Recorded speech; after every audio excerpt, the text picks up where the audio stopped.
ลมหนาวฟัดมาหอมกลิ่นมาลาคิดฮอดแจ่มจันทร์ผู้สาวหัวพัน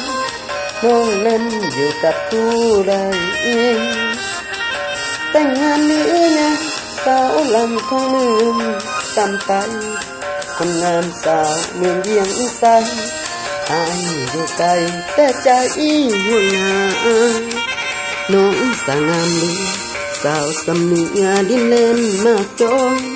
งามเพียรสาวเวียงทองเดี๋ยวมองทั่วท้องทุ่งนาสาวเมืองเสียงขอ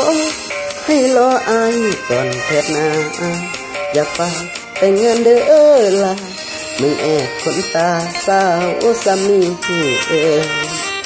สาวเมืองหัวเมืองอย่าเตือนเด้อสาวคำลาสงกรานต์เมื่อบุญเลื่อนฟ้า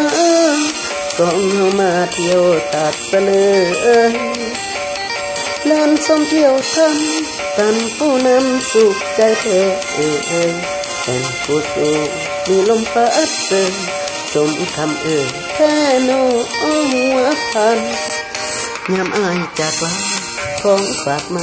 มาจ้องมาทานโนไหลโนเก่งแซ่บละหอมกลิ่นอายทางแก้มควันตาโนละโนคมเคยต้มห่มกินกันมาสาวงามอยู่ใต้ลุ่มฟ้าใส่จะมาเทียบสาวพัน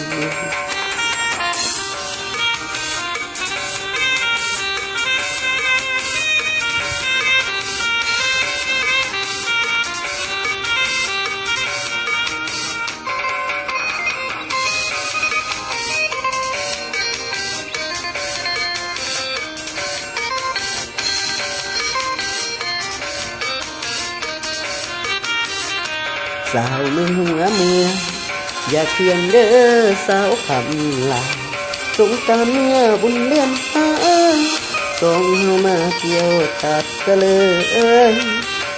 เล่นส้มเที่ยวท่านผู้นั้นสุขใจแท้แม่นผู้สูงที่ลมพัดเดินสมคำแค่โนหัวพันยามอายจากลาของฝากมาจ้องมาทายโนไหลโนแกงแซ่บลายหอมกลิ่นอายหลังแก้มควนตาโนละโนคมเคยต้มห่มกินกันมาสาวลำอยู่ใต้ลุ่มฟ้าใส่จะมาเทียบสาวพัน